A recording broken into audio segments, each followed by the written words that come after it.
Friends, August 15 స్వతంత్ర దినోత్సవం సందర్భంగా ఢిల్లీలోని ఎర్రకోట నుంచి పల్లెల్లోని గల్లీ వరకు మన జాతీయ జెండాను ఎగరవేసి మనం ఈ వేడుకలు జరుపుకుంటాం కదా. అయితే ఆగస్టు 15కి జనవరి 26కి జెండా ఎగురవేసే విధానంలో ఒక గొప్ప వ్యత్యాసం ఉంది. అదేంటో మీకు తెలుసా?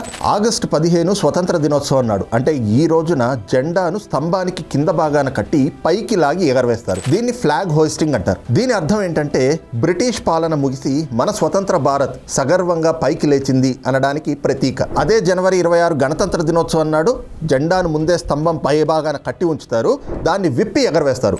దీన్ని ఫ్లాగ్ అన్ఫర్లింగ్ అంటారు. అంటే అప్పటికే స్వతంత్రంగా ఉన్న దేశంలో రాజ్యాంగం అమల్లోకి వచ్చింది అని సూచించే దృశ్యం ఇది. ఇది కేవలం పద్ధతి మాత్రమే కాదు, మన రాజ్యాంగానికి, మన సైన్యానికి, మన త్యాగదానులకు ఇచ్చే పవిత్రమైన గౌరవం. అలాంటిది దేశమంతా ఈరోజు స్వతంత్ర దినోత్సవ వేడుకలు జరుపుకుంటుంటే 5 ఏళ్లు మన రాష్ట్రానికి ముఖ్యమంత్రిగా పనిచేసిన జగన్మోహన్ రెడ్డి గారు మాత్రం కనీసం జెండాను ఆవిష్కరించడానికి ముందుకు రాకుండా ఏం చేశారు తెలుసా? ఇదిగో ఇలా ఒక పోస్ట్ పెట్టి చేతులు దులిపేసుకున్నారు.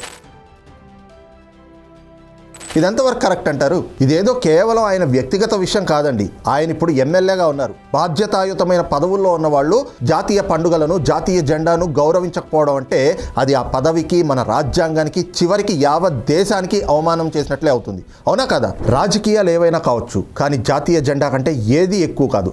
స్వతంత్ర దినోత్సవం లాంటి జాతీయ పండుగ రోజున జెండాను కూడా ఆవిష్కరించకుండా జగన్మోహన్ రెడ్డి గారు చేసిన ఈ పని యావత్ దేశాన్నే అవమానించడం అని నేను అంటున్నా. మీ అభిప్రాయం ఏమిటో కింద కమెంట్ చేయండి.